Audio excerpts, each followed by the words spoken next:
Sí, Ok. Hoy vamos a ver el tema de generalidades de neoplasias y como tal, vamos a ver solo generalidades tratando de no hacer hincapié mucho en todo para alcanzar a ver todo y así no avanzar tan lento y que pues no sea tan tedioso ver este tema. Primeramente, ¿alguien sabe qué quiere decir neoplasia o qué es una neoplasia?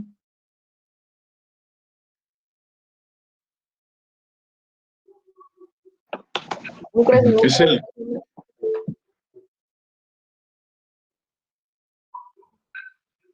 ¿Sí? ¿Quién? Quiere decir nueva generación, ¿no? Sí. ¿Alguien más iba a hablar? ¿Quiere decir crecimiento nuevo? Sí, también. Bueno, entonces, una neoplasia, como ya lo dijeron, quiere decir etimológicamente crecimiento nuevo, pero lo vamos a tomar con que una neoplasia es una alteración del crecimiento celular que va a estar desencadenada por una serie de mutaciones adquiridas que van a afectar a una sola célula y la progenie de esta. ¿Qué tipo de mutaciones? Ya las vamos a ver más adelante. Los componentes de una neoplasia como tal van a ser dos, que serían el componente, el parénquima tumoral y el estroma reactivo, siendo el parénquima tumoral que se va a referir a, como tal, las células neoplásicas y el estroma reactivo a los vasos sanguíneos, al tejido conjuntivo y a las células del sistema inmunitario. En algunas neoplasias va a existir lo que se conoce como una reacción desneoplásica. ¿Esto qué es? Es cuando las células parenquimatosas van a estimular a la formación de estroma de colágeno abundante, lo que va a hacer que tome una apariencia como pétrea, como ya lo verán en el laboratorio de Pato, en algunas piezas de cáncer de mama, es donde se puede apreciar más, por decirles alguna. Para, para nombrar las neoplasias, primero tenemos que saber que se encuentran de tres tipos, que serían los tumores benignos, los tumores malignos y los tumores mixtos. Comenzando con los tumores benignos, estos tienen características que los hacen, digamos, ser benignos, que estos son localizados, no tienden a propagarse, son susceptibles a extirpación quirúrgica local. El sufijo se va a usar la terminación OMA más el nombre del tipo celular originado. No siempre, porque hay algunos, por ejemplo, en las células epiteliales que se tienen que poner más de una palabra. Por ejemplo, un tumor de, no, neoplasia, perdón, de tejido fibroso se llamará fibroma. Una neoplasia de tejido cartilaginoso condroma, una neoplasia que sea derivada de glándulas, adenoma, una proyección digital desde la superficie se va a llamar papiloma, una proyección digital desde la, perdón, una proyección microscópica sobre la superficie de la mucosa, o sea, al revés, se va a llamar pólipo y una masa quística se llamará cistoadenoma. Y generalmente los cistoadenomas suelen ser grandes. En cuanto a los tumores malignos, al conjunto de los tumores, bueno, de los rasgos, se le va a llamar cáncer. Y estos tienen la característica de que ya van a poder invadir y destruir las estructuras adyacentes y van a metastatizar, siendo una característica importante de los tumores malignos. Y estos son denominados mediante diversas, también como los benignos, tienen sus características. Primeramente, a partir de tejidos mesenquimatosos sólidos, se les va a añadir la terminación sarcomas. Los derivados de células formadoras de sangre se llamarán leucemias, y los tumores de linfocitos o los precursores se llamarán linfomas. Entonces, a los que sean provenientes de cualquiera de las tres capas germinales, se les va a añadir la terminación carcinoma. Ok.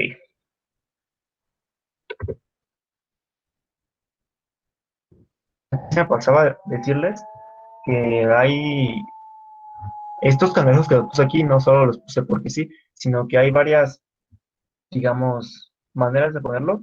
Una es porque tienden a adherirse de forma obstinada a la zona donde se van a localizar en forma de patas de cangrejo. Por eso es que se les pone esto. Y también tenemos que saber que los carcinomas, que estos vienen de cualquiera de las tres capas germinales, se les va a dividir en dos, que son carcinoma epidermoide y adenocarcinoma. Pero a diferencia de los benignos, no va a ser de lo que provengan, sino de la forma a la que van a tender digamos, a adaptar un patrón. En tanto el carcinoma epidermoide, este es si las células van a recordar al epitelio escamoso estratificado, y adenocarcinoma si va a tener un patrón en forma de glándula, un patrón glandular.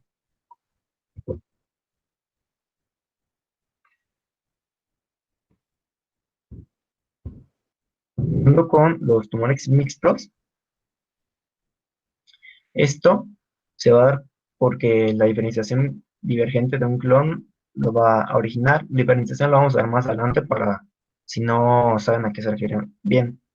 Esto va a contener los componentes epiteliales dispersos en el seno del estroma, lo cual va a poder albergar islotes de cartílago o de hueso, siendo el caso del adenoma plasmóforo, como dice aquí. Oye, Soto, una pregunta. Sí.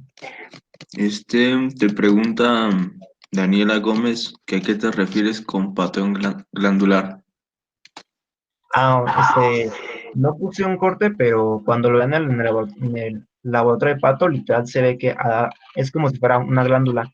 Va a empezar a invadir en forma de glándula. O sea, literal se ve como si fuera un patrón glandular. Ok, perfecto. Daniela, ¿te quedó claro o intentamos explicártelo de otra forma?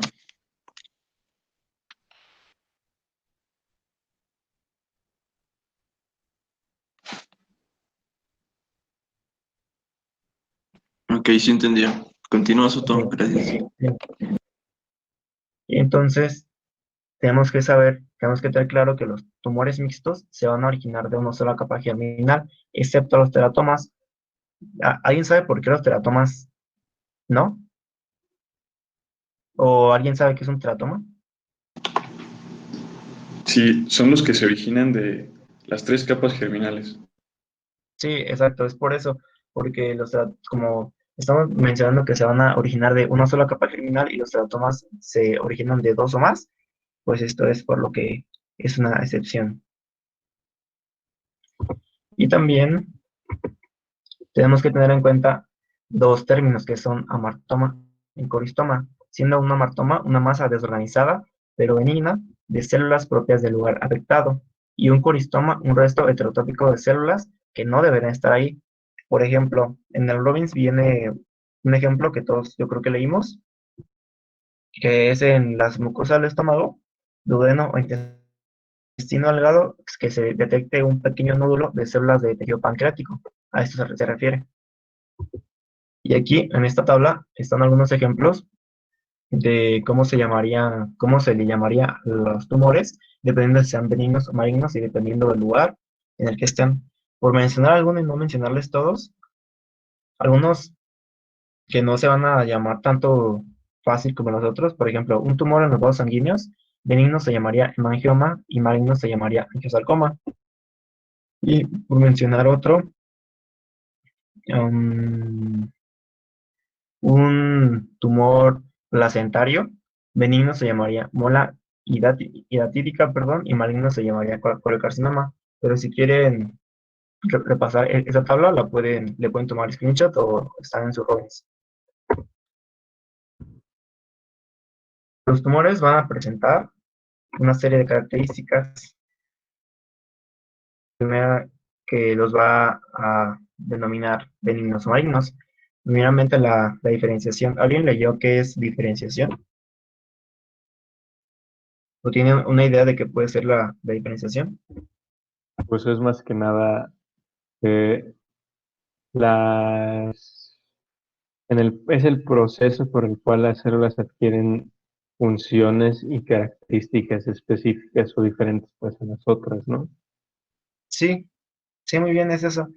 Pero para tener un concepto también más claro, o bueno, tomarlo de una manera más fácil, vamos a tomarlo como de que es la magnitud en la que las células se van a asemejar a la función y forma de las células que están en el parénquima sano.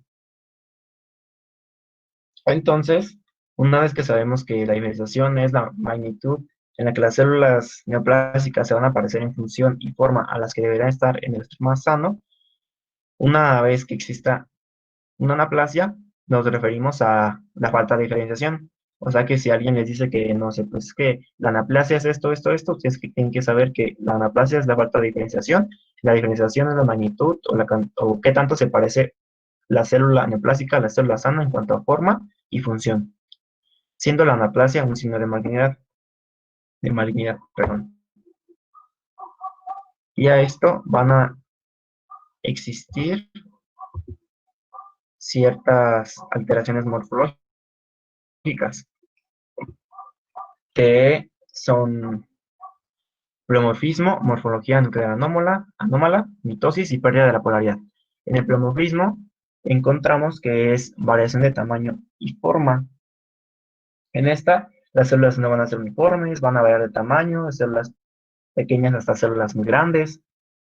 En morfología nuclear anómala se va a perder la relación núcleo-citoplasma, que va a estar en 1,1 en lugar de estar en 1,4 o 1,6. Y aquí también van a encontrar un término que les van a decir mucho en el lab de Pato, que es anisocariosis, que básicamente es lo mismo, solamente es una manera de llamarlo. En cuanto a mitosis anómala, esto es reflejo de la gran actividad proliferativa de las células. Y esto también es un signo de malignidad, ya que se van a formar figuras mitóticas atípicas y grotescas. Y aquí se va a formar un signo que también van a ver, que se llama el signo de Mercedes-Benz. No sé si ubican el signo de Mercedes-Benz, literal se va a formar algo muy parecido a eso y va a ser muy fácil de verlo. Y en cuanto a la pérdida de la polaridad, esto se refiere a la alteración de la orientación de las células anaplásicas, lo cual va a estar todo disperso, no va a llevar un orden, sino que va a estar todo revuelto, por decirlo así. Ok, Soto, espera un poquito. ¿Alguien recuerda en qué unión participa la caderina E? Chicos, Sí, señor. ok, ¿en qué unión está? En la de mácula adherens. Ok, pues O bueno, principal, sí, sí, sí, creo que sí, es eso. sí, en las uniones de nexo, de hecho. Pues miren, la función de la Ah, caderina E prácticamente nos sirve para que una célula se una con otra de manera uniforme. En un cáncer, en un carcinoma, ¿qué es lo que pasa? Muta la producción de esta proteína. Si muta, esas uniones que eran así ordenadas, por así decirlo, se pierden. Prácticamente la célula, si por ejemplo hablamos de piel, el estrato basal, se pierde esa unión, ¿qué es lo que pasa? Podemos ver células con esa morfología en el estrato, supongamos estrato espinoso, en el estrato granuloso, incluso en el estrato córneo. Eso es malo. ¿Por qué? Porque va a permitir que ese cáncer siga progresando, por así decirlo, se convierte en invasor. Y en el momento en el que pasa esa lámina basal, la del estrato que está más abajo, prácticamente ya puede hacer metástasis. Esa es la importancia. Y ahí es cuando ya hablamos que hubo pérdida de la polaridad. ¿Sí queda claro?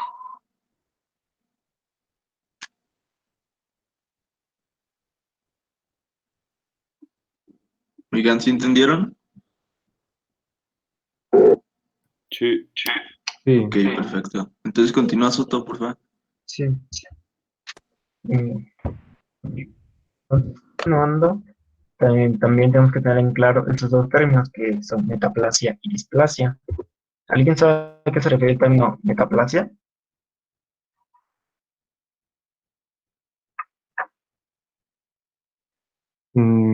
Pues primeramente, etimológicamente, meta significa más allá de, y plasia, pues es la formación. Entonces, es una formación, pues más allá de, del tejido normal, pero no tanto como como lo anterior del coristoma, porque el Ajá. coristoma pues, es en otro lado un poquito, yo creo que más lejos, y la metaplasia es, por ejemplo, en una transición de epitelios o así. Sí, sí, muy bien, es eso. Entonces, una metaplasia Esto describe la sustitución de un tipo celular por otro. Y en cuanto a displasia, es un crecimiento desordenado. Para más fácil, es eso. Y de aquí tenemos que tomar en cuenta que hay un término que se llama carcinoma in situ, que esto lo van a ver muchísimo en el laboratorio. Y esto quiere decir cuando el carcinoma todavía está, que no está atravesando la barrera, la membrana basal, perdón. O sea, que todavía está sin invadir. Ok.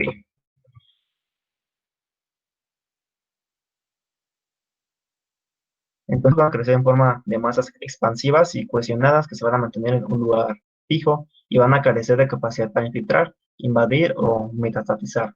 Y van a formar una cápsula. Ojo, no todos, pero la mayoría.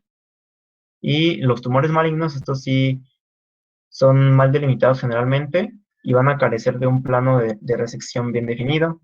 Entonces, estos van a invadir en forma de hileras celulares que van a asemejar a las patas de un cangrejo en las estructuras vecinas. Y aquí es donde va a entrar el término metástasis, que esto es la propagación del tumor a sitios físicamente alejados del tumor primario y van a marcar dicho tumor como maligno. Y aquí también entran varios conceptos como un ganglio centinela, que es el primer ganglio al que va a llevar el flujo linfático con la neoplasia, o también puede existir una metástasis saltatoria, que es en la que, digamos, va a metastatizar, pero se va a saltar los ganglios linfáticos mediante las anastomosis arteriovenosas. Y existen tres vías de propagación principales, que son la siembra directa de cavidades corporales, la vía linfática y la vía hematógena, siendo la vía linfática la más habitual para carcinomas y la hematógena la característica más común para los sarcomas. ¿A qué me refiero con siembra linfática de cavidades, perdón, de siembra directa de cavidades corporales?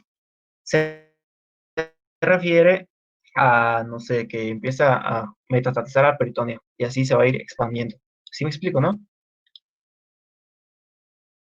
En cuanto a la linfática, pues todos sabemos que va a ser por flujo linfático, por medio del flujo de la linfa y en hematógena mediante la sangre.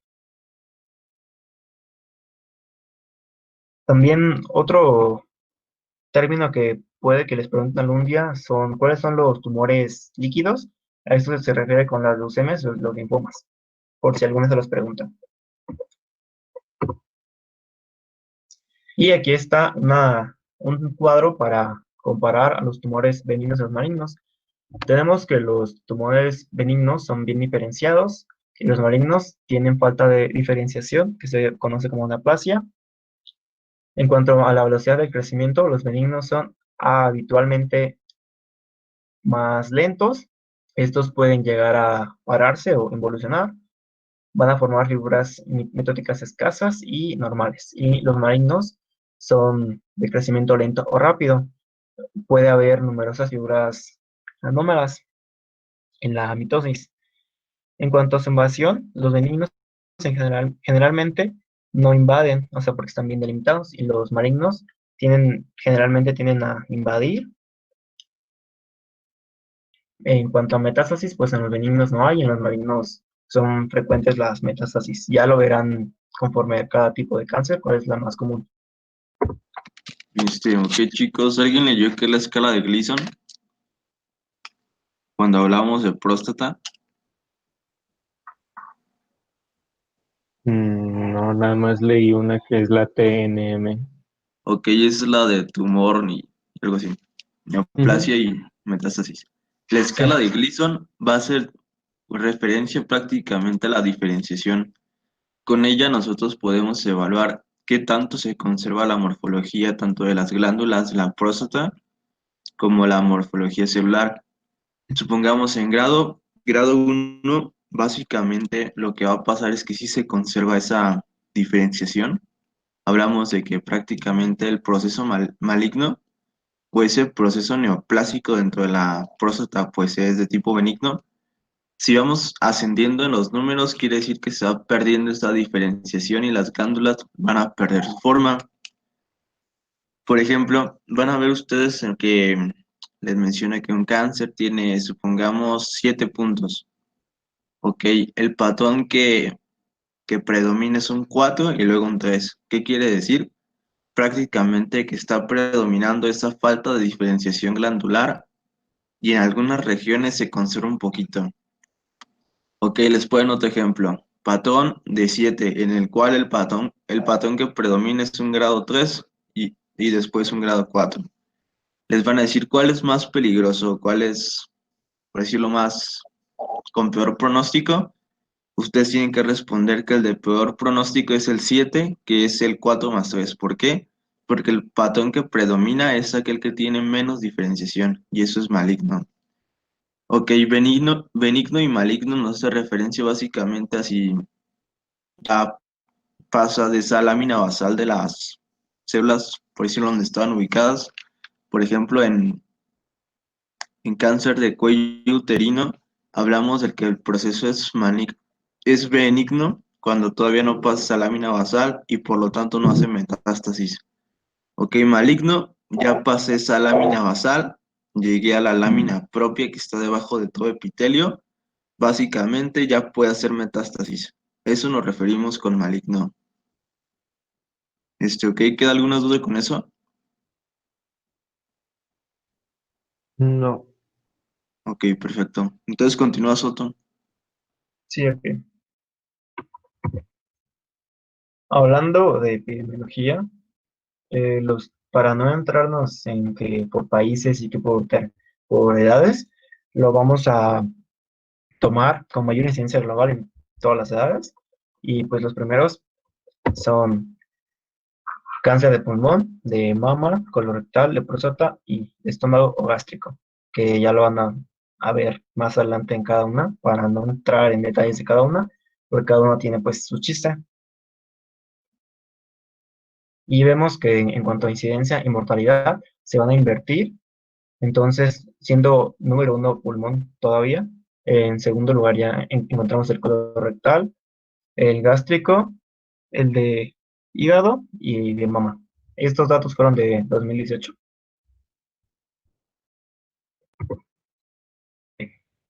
Entrando ahora a los factores que van a, digamos, a actuar juntos para llevarse a cabo esto, vamos a encontrar factores ambientales y factores genéticos, más aparte la edad. Entonces, cuando comenzamos con factores ambientales, encontramos factores infecciosos, tabaco, consumo de alcohol, alimentación, historia reproductiva y carcinógenos ambientales. ¿A qué nos referimos cuando alguien dice agentes infecciosos? Nos vamos a referir, por ejemplo, a un virus que ya esté predisponente, que predisponga la gran mayoría de un carcinoma. Por ejemplo, el virus del papiloma humano que va a predisponer para carcinoma del cuello uterino. En cuanto a tabaco, esto se va a referir a que va a predisponer o a tener, digamos, una influencia en cáncer de boca, faringe, laringe, esófago, páncreas, vejiga, pulmones. En cuanto a consumo de alcohol, esto va a aumentar el riesgo de carcinoma también de orofaringe, laringe y esófago a través de una cirrosis alcohólica. Va a participar en el hepatocarcinoma.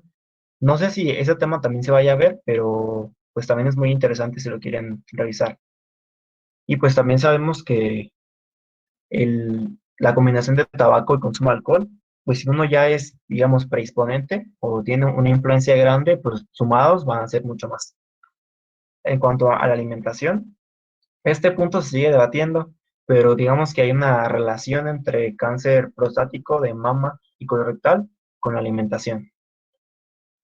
En historia reproductiva, perdón, esto se va a referir a la exposición acumulativa a los estrógenos, pero cuando no existe una oposición por los gestágenos. Esto va a aumentar el cáncer de mama y cervicouterino. Ya lo verán también cuando se dan estos temas que son factores de riesgo para tener este tipo de cáncer. Y en carcinógenos ambientales, ¿a qué me refiero con esto? A esto me refiero, por ejemplo, con radiación ultravioleta, contaminación atmosférica, con contaminación de agua, no sé, con arsénico, o cosas así. Y, no sé, medicamentos también. Después también tenemos a la edad. Todos sabemos que la mayoría de los cánceres son más frecuentes en las personas mayores de 55 años. ¿Y por qué se da esto? Esto se da porque a lo largo de la vida vas experimentando con ciertas mutaciones, aunque sean muy pequeñas, que se van a ir acumulando por toda tu vida, ¿no? Entonces va a llegar un punto en el que ya van a ser tantas que pues ya se va a producir la neoplasia como tal grande, una neoplasia desencadenante que va a iniciar todo, por decirlo así para que sea más fácil entenderlo. En cuanto a trastornos adquiridos predisponentes o genéticos, perdón, esa parte es los genéticos y los adquiridos predisponentes, que aquí encontramos la inflamación crónica, las lesiones precursoras y el cáncer, los estados de inmunodeficiencia. En las inflamaciones crónicas, pues ya lo vieron ayer con Gress, que digamos, un ejemplo puede ser una infección por el Helicobacter pylori que va, la gastritis crónica que puede evolucionar a un carcinoma gástrico. Pero esto también se va a ver más adelante para que no se estresen ahorita con que no sepan o no relacionen bien qué es eso, se volverá a ver más adelante. En cuanto a lesiones precursoras, esto se refiere a las alteraciones morfológicas que son localizadas asociadas con un alto riesgo de cáncer. Y en cuanto a estados de inmunodeficiencia, pues hablamos de baja de inmunidad por linfocitos T. Y esto va a ser, digamos, una vía de entrada más fácil para los virus oncógenos y así tengas un factor de riesgo para que puedas tener cáncer de halo, sin entrar en detalles y ejemplos. Y pues en cuanto a la predisposición, esto se va a referir a una mutación de la línea germinal de un gen supresor de tumores. Ahora sí, para no hacernos tanto tiempo, seguimos con bases moleculares del cáncer. Este tema para mí fue uno como de los más difíciles de entender o más pesado, ya que en el laboratorio de Pato pues te lo dividen en dos para que no sea tan pesado, ¿no? Pero aquí traté de solo poner dos diagramas para que fuera más fácil entenderlo todo y así no entrar tanto en detalles, tanto molecular. Por si no leyeron tanto, o digamos, a mí me pasaba porque si no leía todo no entendía. Así que vamos a tratar de hacerlo más comprensible y si alguien puede aportar algo, pues adelante. Y esta frase que viene aquí viene en su Robbins, por si la quieren ver, que dice, es como si cualquier cosa que se hace para vivir o por placer engordara o resultara inmoral y legara a un peor cancerígeno. Primero hablando de la génesis del cáncer, esto tenemos que tener en cuenta que el daño genético es en esencia, es esencial en la carcinogenia. ¿A qué me refiero con esto? Pues que se va a generar de una sola célula madre que va a sufrir daño genético. Y también digamos que se asocia al término mala suerte, que va a llevar una mutación. Y para esto existen genes reguladores, que son 4 protoncogenes, genes supresores de tumores, genes que regulan la apoptosis y genes que van a reparar el ADN. Pero pues gracias a esto, por ejemplo, en los protoncogenes, estos son los que van a estimular el crecimiento. Los genes supresores de tumores son los que van a hacer que se lleve a cabo la pérdida de la función. En cuanto a genes que regulan la apoptosis, estos son los que van a bajar la muerte celular y van a aumentar la supervivencia. Y en genes que reparan el ADN, estos son los que van a alterar la capacidad de reconocimiento. Ahora sí, hablando de génesis del cáncer, estas neoplasias se van a dar por una acumulación de mutaciones conductoras. ¿A qué me refiero con una mutación conductora? Es una mutación que va a contribuir al fenotipo maligno. Entonces, primeramente, vamos a encontrar una célula normal y aquí se va a dar una mutación iniciadora. Entonces, mediante una mutación inducida por carcinógenos, se va a llevar a la adquisición de una inestabilidad genómica. Entonces, a esto ya va a ser un precursor que va a estar iniciado con propiedades afines a las células madre. Entonces, después se va a dar una mutación que va a afectar a la integridad genómica y entonces aquí esta célula ya va a adquirir rasgos característicos del cáncer, que los vamos a ver más adelante, que son 8. Entonces, mediante otras mutaciones conductoras, que recordamos que una mutación conductora es una mutación que va a contribuir al fenotipo maligno, la célula ya se va a formar una célula cancerosa fundadora, la que mediante una mutación adicional, va a dar origen al cáncer genéticamente heterogéneo. Y ahora sí es cuando se va a poder diagnosticar. Y entonces, aquí ya vemos que va en aumento la acumulación de mutaciones conductoras y mutaciones pasajeras. Una mutación pasajera es una mutación que no tiene relevancia. Y ahora sí, continuando con los hallmarks o rasgos característicos del cáncer, encontramos principalmente que son 8, que son evasión de los supresores del crecimiento, facilitación de la inmortalidad replicativa, inflamación que favorece al tumor, activación de la invasión y metástasis, inestabilidad genómica o fenotipo mutador, inducción de la angiogenia, resistencia a la muerte celular, desregularización del sistema energético celular, mantenimiento de la señalización proliferativa y se va a evitar la destrucción del sistema inmunitario. Para, digamos, que no sea tan revoltoso esto, vamos a comenzar con la autosuficiencia de las señales de crecimiento, que, ok, aquí es donde entran los conceptos de protooncogenes, oncogenes y oncoproteínas, siendo que un protooncogen, que son conceptos que tienen que tener bien claros, un protooncogen va a ser un gen que va a fomentar el crecimiento y la proliferación celular, y un oncogen es un protooncogen pero mutado, y que tiene la misma función, que es fomentar el crecimiento y la proliferación de las células cancerígenas. Y las oncoproteínas son proteínas que van a estar producidas por los oncogenes, que van a tener la capacidad de proporcionar el crecimiento de las células neoplásicas. Y aquí es donde entran varias vías, por ejemplo, la vía de los receptores acoplados a proteína G, la vía de la tirosina, la vía JAK-STAT, pero en la que se van a enfocar en el laboratorio de Pato, va a ser en la de la tirosina, pero sin meternos a toda la vía, porque por lo menos a mí no se me hace tan fácil de comprender al principio, pero si le quieren dar una leída, pues adelante, para no meternos tanto ahorita en esos temas. Ok, continuando con la falta de sensibilidad a las señales inhibitoras de crecimiento. ¿Por qué se da esto?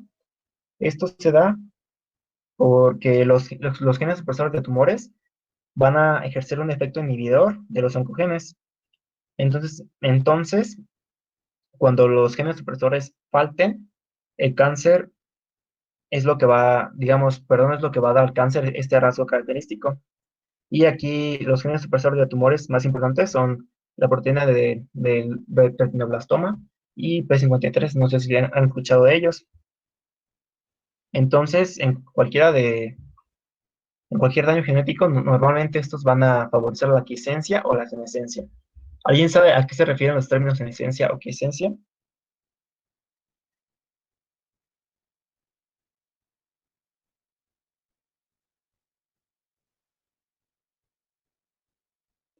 Bueno, ok.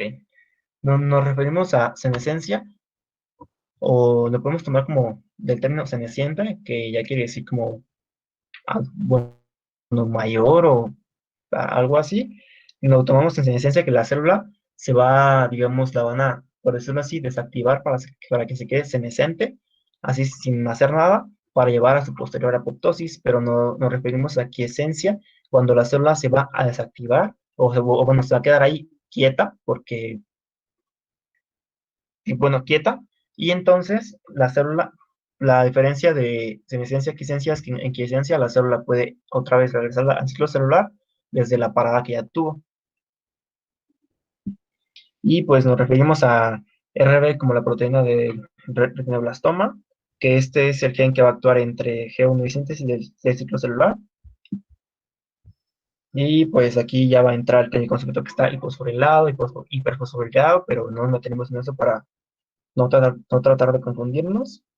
Y en P53, perdón, que se le conoce como guardián del genoma, y este se va a encargar de regular la progresión del ciclo celular y de reparar el ADN.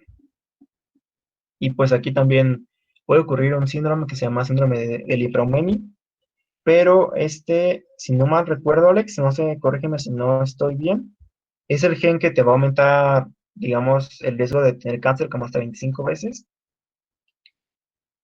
pero creo que es por tener un alelo mutado. No estoy seguro, Alex, no sé si me equivoqué.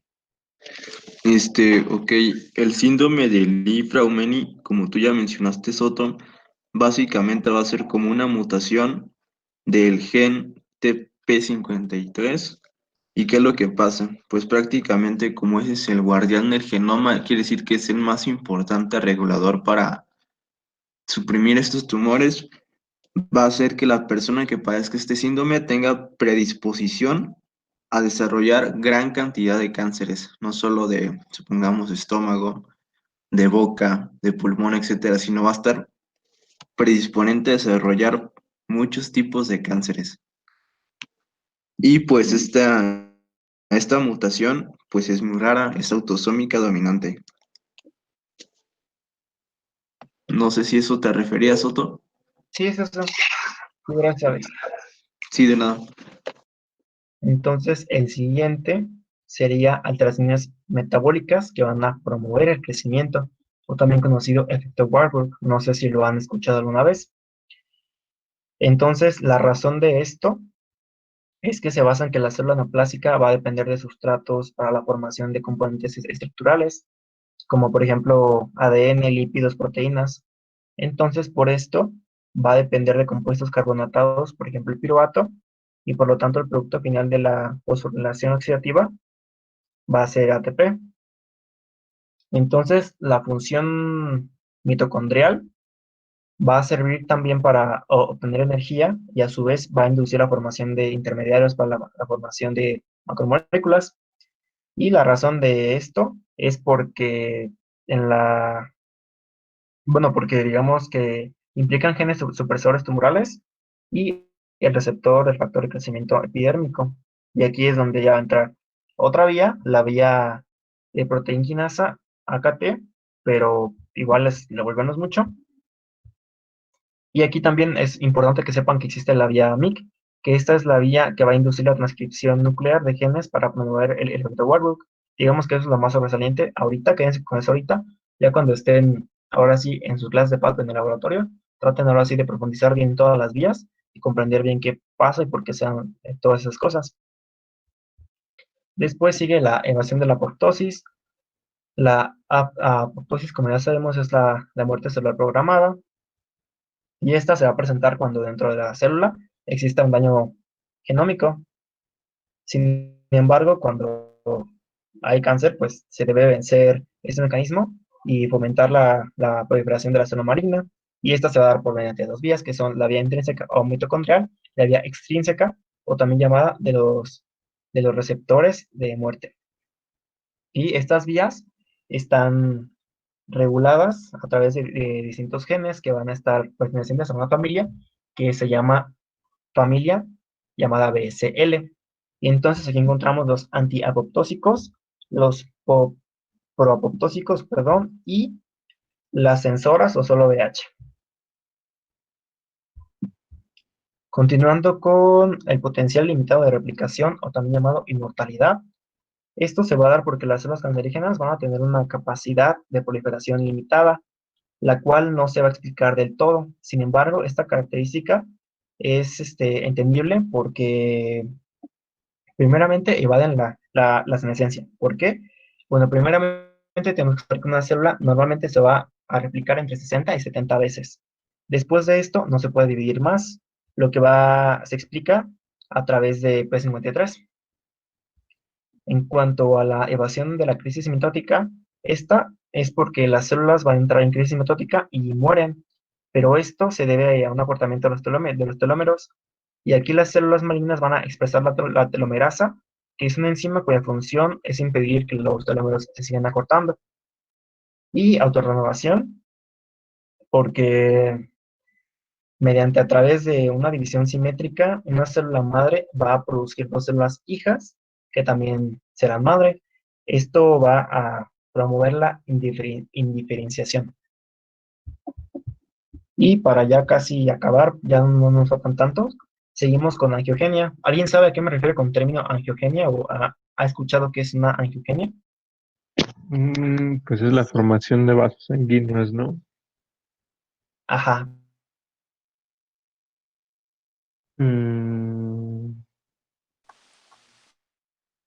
Mm, de vasos preexistentes. Sí, muy bien. Sí, es eso. Tenemos que tener en cuenta que existe una diferencia entre angiogenia y vasculogénesis, que sabemos que bueno, ya llevaron embrio, pero nos centramos en angiogenia, sabiendo que la angiogenia es la formación de vasos sanguíneos a partir de los ya existentes.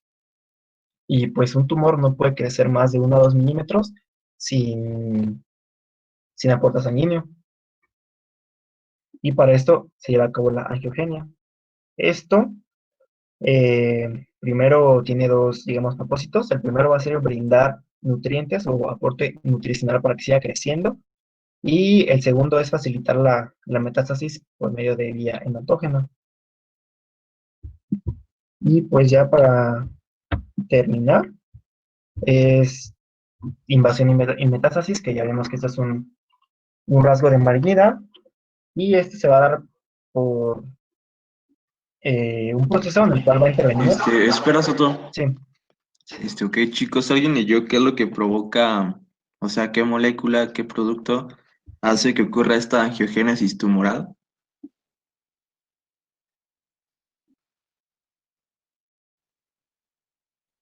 ¿No leyeron?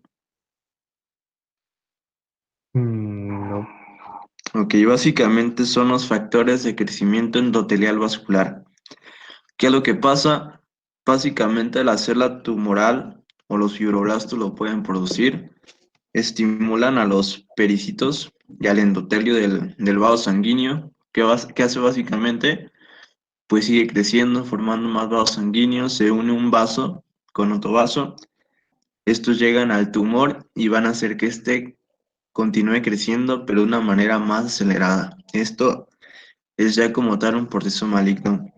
Y por los factores del crecimiento endotelial vascular, pues hay gran cantidad de ellos. De hecho, los ponen con letras desde la A hasta la E.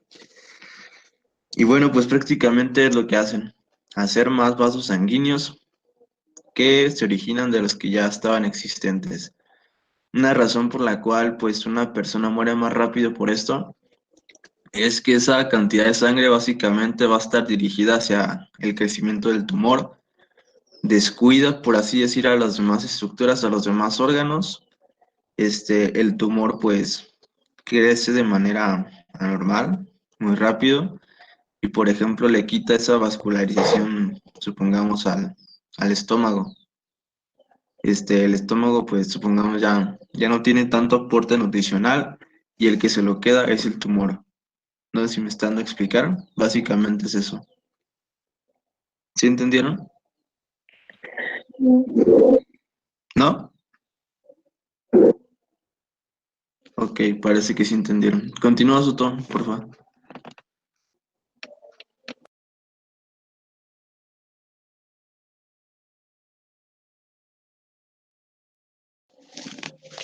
Soto, ya puedes continuar. Gracias.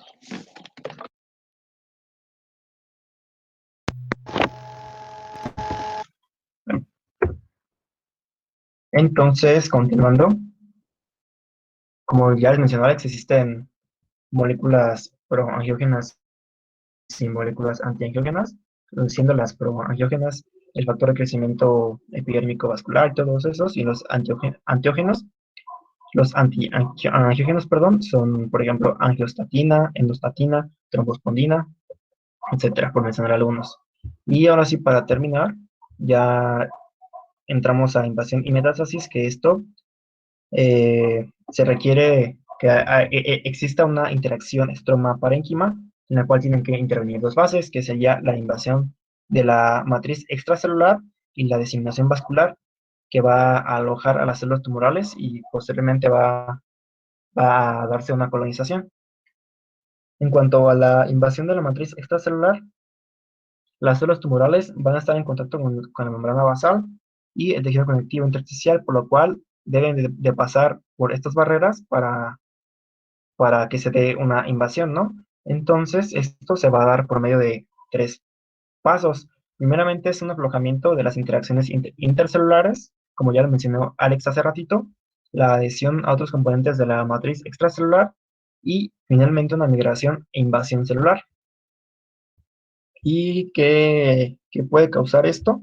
Esto nos puede llevar a un término que se conoce como anoikis, que esto es cuando se da la pérdida de la adhesión mediante apoptosis y se pierde la continuidad. Después, una vez que ya vimos lo pasado, se va a dar una disociación celular que para que exista una disrupción, bueno, esto va a favorecer la embolización del tumor primario y después se va a dar una degradación de la membrana basal y tejido conectivo que se va a dar a través de enzimas, por ejemplo, metaloproteinasas de la matriz, catepsina D, urosinasa, etcétera. Después se van a dar cambios en la adherencia de las células tumorales a la matriz, que mediante las células que van a presentar receptores que se van a fijar a la membrana, entonces la adhesión va a inhibir la apoptosis, y pues gracias a esto se va a dar, digamos, la estimulación de los receptores en sitios a distancia, que esto va a favorecer la migración maligna. Y finalmente la diseminación vascular, que las células, van a estar dentro de la circulación y van digamos, a correr el riesgo de que por fuerzas de cizallamiento, eh, pues pierdan, ¿no? Y luego en la sangre se van a formar cúmulos de células, sin embargo, estas van a valerse. ¿Cómo les explico esto para que sea más fácil? Bueno, se valen de las plaquetas para que sean recubiertas y así no sean reconocidas y sobrevivan más fácil.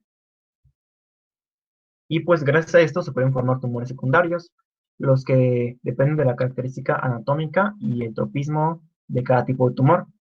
Pero también tenemos que tener en cuenta que las células malignas van a contar con ligandos para células endoteliales. Estas van a secretar quinosinas para facilitar la metástasis, como eso también se relaciona con el tema de ayer que dio Gres. También van a existir sitios de metástasis que van a ser poco frecuentes, por ejemplo, el músculo esquelético y el vaso, en ciertos casos. Y pues creo que ya sería todo. No sé si alguien quiere aportar algo.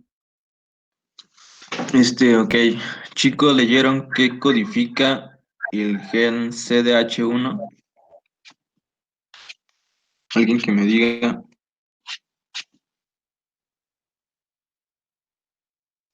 ¿Nadie lo leyó?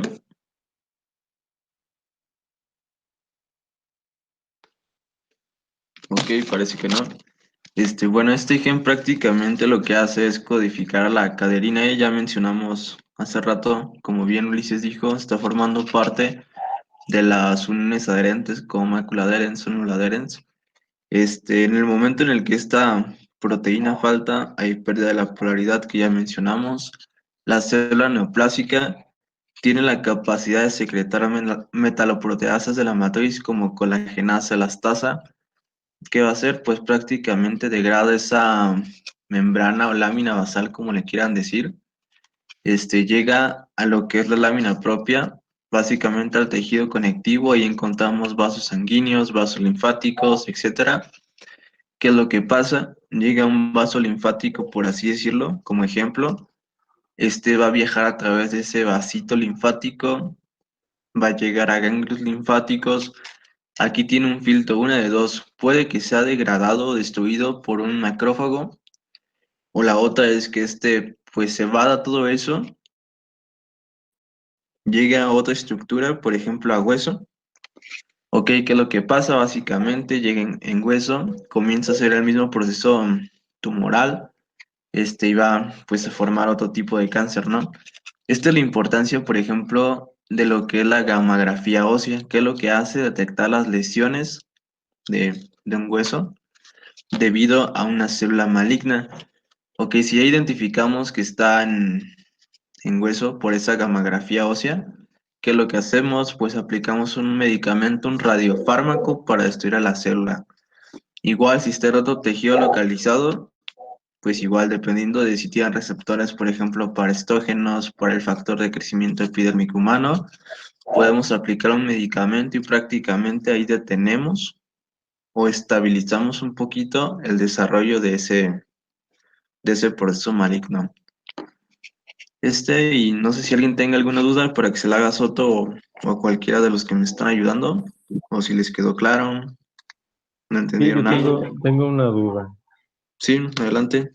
Em, ¿Cuál es, o sea, cómo podemos conceptualizar la diferencia entre un tumor pleomorfo y uno mixto?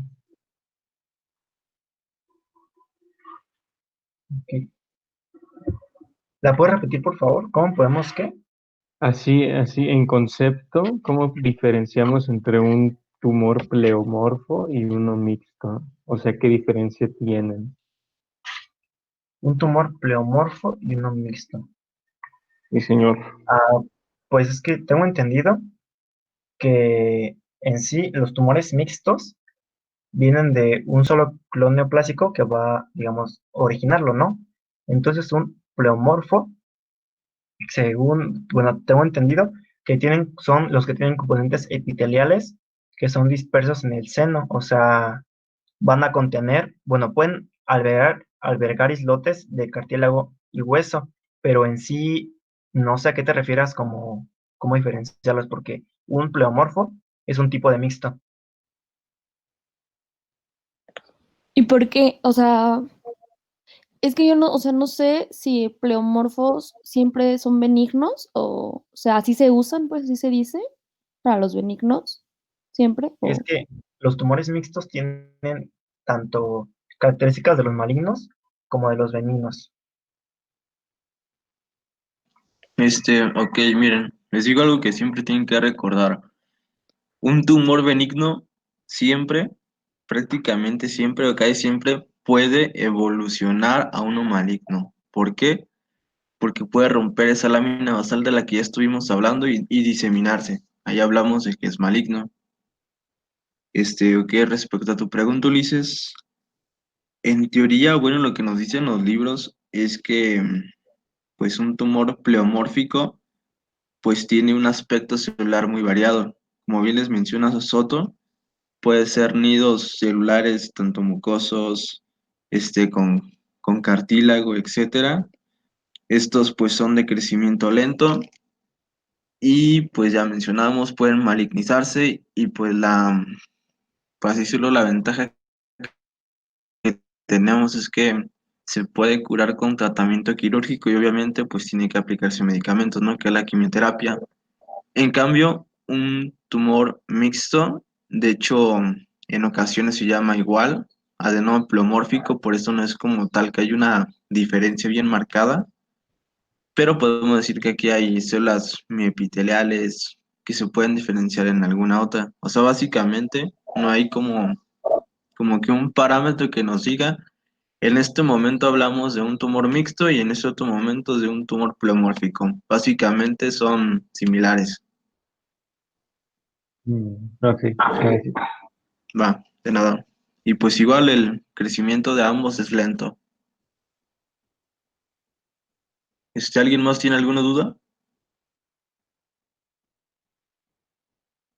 También algo que se me olvidaba y que ya recordé ahorita, que también es muy importante, que también se ustedes van a preguntar seguro, es la hipótesis de los dos golpes o la hipótesis de Knudson. ¿Alguien sabe a qué se refiere?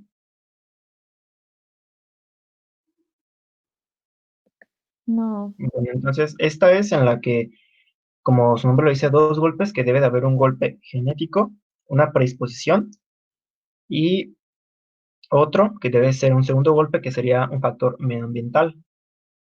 Y básicamente es eso. Para hacerla fácil, es eso, que debe de haber un golpe genético y debe de haber un golpe ambiental para que se pueda dar.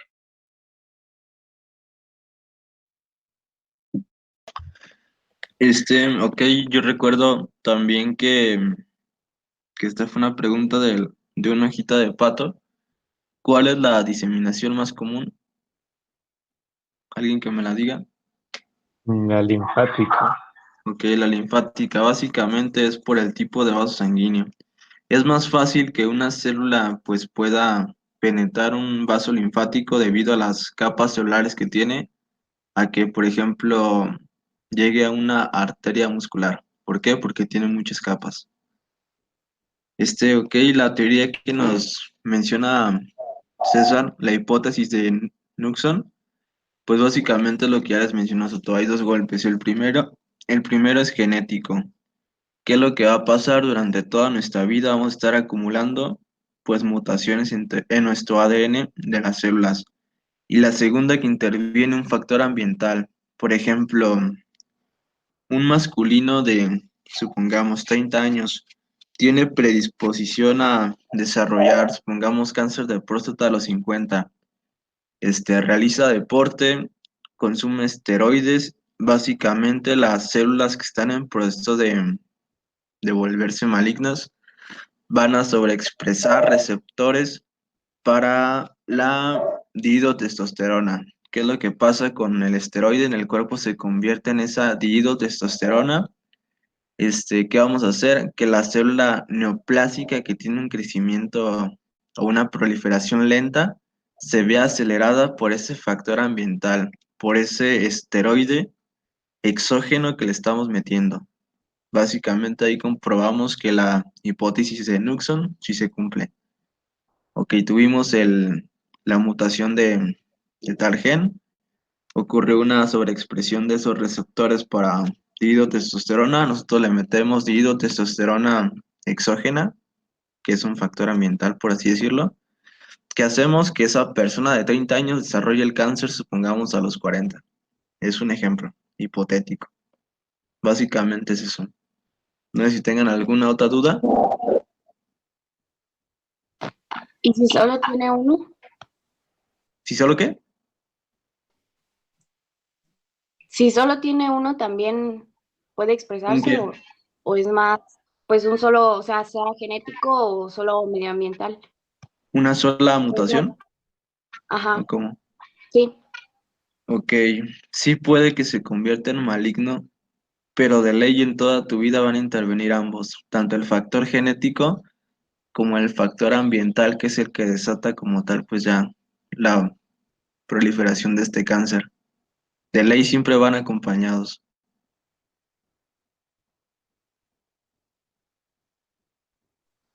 Gracias.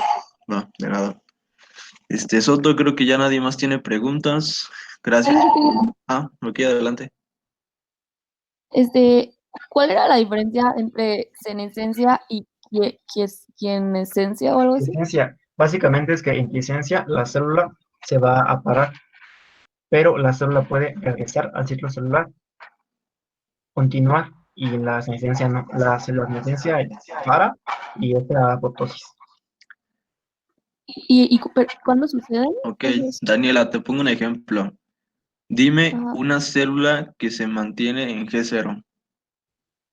pues este, La, óvulos. la neurona. Un ejemplo es la neurona. ¿Por qué? Porque ya no puede seguir el ciclo celular, ya no se divide, está en fase G0. Senescencia hace referencia a senil. La célula se vuelve vieja y básicamente esta no va a sufrir mitosis. Ahora bien, ponemos el caso de una quiescencia, por ejemplo, una célula hepática. ¿Qué es lo que va a pasar? Esta se mantiene en G0, pero en el momento en el que haya destrucción de hepatocitos, vuelve a entrar al ciclo celular y se puede volver a dividir. Básicamente es en esencia senil, la célula se mantiene en un estado, ya no puede hacer mitosis y muere. ¿Por qué? Por la edad. Y esencia, la célula se para en su ciclo celular, pero en algún momento de tu vida, si lo requieres, puede volverse a activar y seguir con el ciclo celular para poder dividirse. Esa es la diferencia. O sea, como en cáncer o a qué, o cómo o cuándo se usan. O Ok. sea, a ver, En cáncer, una senescencia prácticamente no hay como que podamos decir que sí puede desarrollar cáncer, sí puede ocurrir, pero es más probable que una célula quiescente ocurra un cáncer porque esta sí se puede activar. ¿Sí queda claro? sí, Ok. ¿Alguien más tiene alguna duda? ¿Nadie? También complementando un poco lo que dice Alex, lo que Sí, preguntó sí, de cómo adelante. se puede dar, no se conoce una forma exacta en la que se induzca, pero hay factores que la pueden estimular. Por ejemplo, la hipoxia, que los telómeros se acorten, que se dé una desinhibición de estos mismos. Así que en sí no es como una forma exacta en la que se pueda inducir, ¿sabes? Pero se va a llevar a cabo.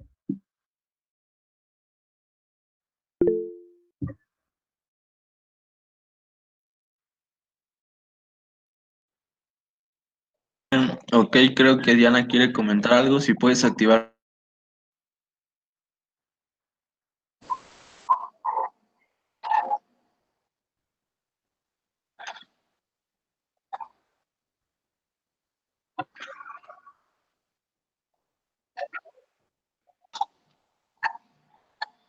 Ah, ok. Dice Diana que su audio no sirve, así que les va a escribir algo aquí. Así que nos esperamos poquito.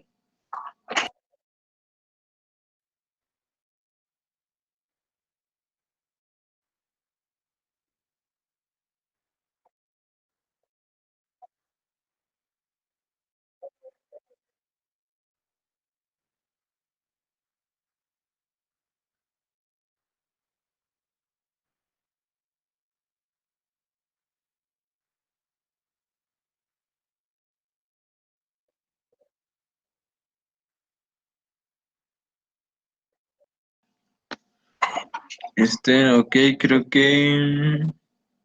Ok, ya vi. Diana nos dice que está demostrado que los esteroides pues pueden alterar el ciclo celular, por eso se evita el tratamiento con fármacos esteroideos, salvo situaciones urgentes. Ok, pues sí tiene mucha razón Diana. Ustedes todavía no lo ven porque el tema se llega a tocar a cuando ustedes están me parece que es en corazón, circulatorio y endocrino. Básicamente los esteroides tienen la función de, ¿cómo decirlo? Aumentar el metabolismo a nivel celular y con esto queremos decir que una célula va a estar pues muy activa, que fue algo así lo que yo les mencioné hace rato con lo que pasaba con el cáncer de próstata, como la célula va a estar muy activa y pues es una célula que va o predispone a volverse neoplásica, por así decirlo, disminuimos el tiempo de que la persona, por ejemplo, presentara el cáncer a los 50 años y que si usó esteroides los presenta más pronto, básicamente lo que nos quiere decir Diana. Y, ok, Abelardo, ¿cuál es tu duda? Mi duda va en relación a la risa, porque he escuchado varias veces que se puede utilizar como un tratamiento terapéutico y pues quería ver si esto tenía una verdadera relevancia.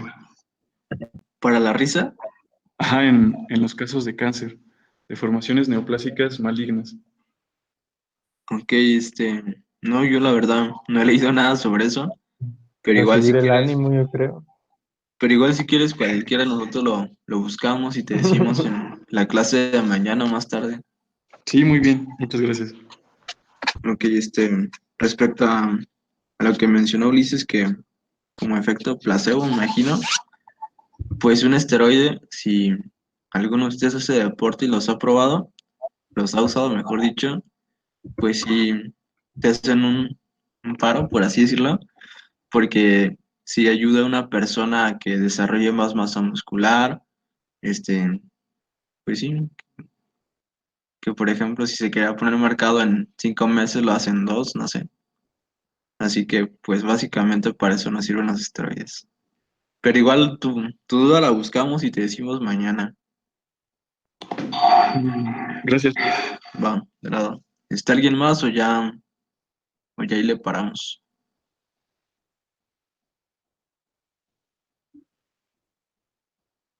¿Nadie? Ok. Entonces los veo mañana, estudian mucho. Sigue cáncer de mama y enfermedad de Payet. La enfermedad de Payet en mama, ahí no me preocupa que estudien tanto. Ese tema se los voy a explicar yo. Me parece que en Robbins viene como que será un párrafo a lo mucho. Si ustedes pueden leer un artículo y Sí, si pueden leer un artículo, pues está más que perfecto. Igual yo voy a estar leyendo de artículos para exponer ese tema, es muy rápido. Básicamente en 10, 15 minutos se expone, pero el de cáncer de mama sí me interesa que lo tengan bien dominado. Pueden leerlo del Robbins, del Rubin, Fisiopatología de Port, está también el de Gineco de Williams, viene muy completo en cualquiera de esos libros. Entonces, pues buen día a todos y los veo mañana.